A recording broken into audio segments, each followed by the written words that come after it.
Envision a cool summer night on the front of your porch. Now look up into the night sky. What do you see? It's dotted with tiny pinpoints of light. Every point on that sky is a star. It's estimated that the universe contains at least 2 trillion galaxies, full of billions of stars like our sun. Is it no wonder then that a sizable amount of the population believe aliens exist? A sizable proportion of the Conspiracist society, however, go one step further. They claim extraterrestrials have and still are visiting us. The only reason we haven't seen them is because they are being hidden from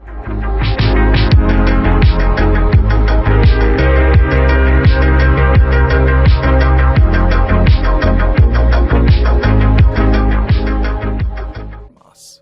Let's go back around 10 years ago to 2009, and around this time, Black Eyed Peas released the famous song, I Got a Feeling.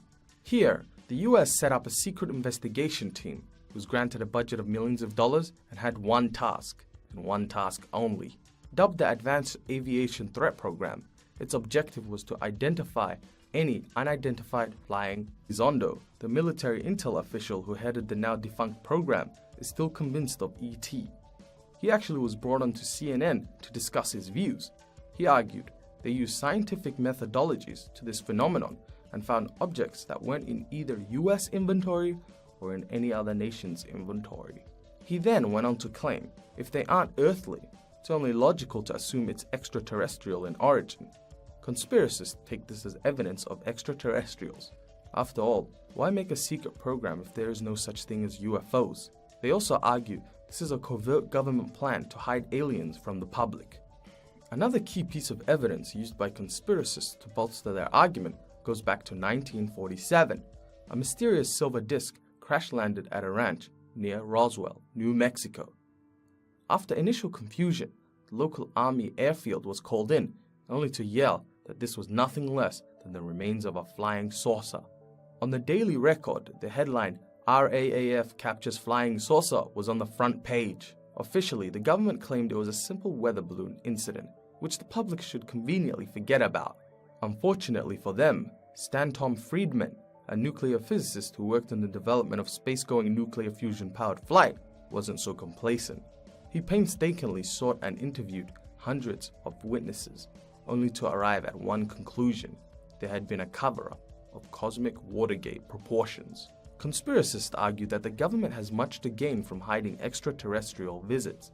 Essentially, in government-controlled systems, outside influences extraneously break the power layout of nations, and in fact the world. Social impact on religion, science, and the general well-being would be detrimental, hence it should be wrapped up. The mainstream argument, however, contends with this claim. They argue that it's infeasible. How could a 70-year cover-up be undertaken without solid evidence exposing these lies? Carl Edward Sagan was an American astrophysicist, a lead researcher in the ET field. He's best known for being able to communicate complex scientific topics to the public. When asked about ET life, he asked the question, is it possible that people in all times and places occasionally experience vivid ... When fairies are believed, we see fairies ... When our old myths fade ... we begin thinking alien beings are plausible. The argument essentially states that aliens and all conspiracies relating to them are conjured up. As for the Advanced Aviation Threa Identification Program, it was simply a precaution. Just because some systems exist to investigate the existence of a being doesn't imply that that being exists. Observations of a puzzling nature certainly merit investigations. Programs like this also search for all UFOs, as they could be a national security threat. In fact, if aliens were to arrive, they would have a technology so far above ours that there would be no way to counter such advanced technology. Essentially, the mainstream argument states any cover-up of this proportion is out of the capability of humans. Thus, the probability of such a structure existing is very low. Okay, now it's time to get back to Earth. What does our con scale say? By now, we are all well acquainted with the con scale. If you have any questions relating to this, watch our previous videos. The Y section here seems very plausible. If governments were to expose aliens to society, the system as a whole would be destroyed. After all, aliens have many implications. For instance, they could favor certain nations against others, causing new victors and new losers. Furthermore, the technology would disrupt economic and possibly religious stability. Hence, the Y section is given a 7 out of 10. How this would be undertaken, though, is really difficult. Covering up alien existence from the public for the last 70 years is crazy. It would have to be a joint effort by both aliens and all national governments alike. Due to the state of current governments, it's highly doubtful such unity exists. The How section, thus, gets a 1.5 out of 10. The government clearly benefits, however, from hiding aliens for reasons mentioned before. Hence, I would give this section a 6 out of 10. Like most conspiracy theories, the science is stacked up against them. The scientific community, along with most national institutions, all but support the anti-UFO sentiment. Furthermore, aliens visiting Earth would have already been discovered by them. Hence, the support section is given a mark of 3 out of 10. Alright, let's recap both our arguments on the screen with some key evidence.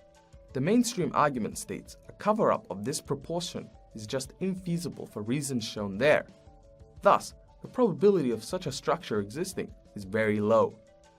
Conspiracists, however, argue the probability of aliens existing are very high, and thus they most likely have visited us before.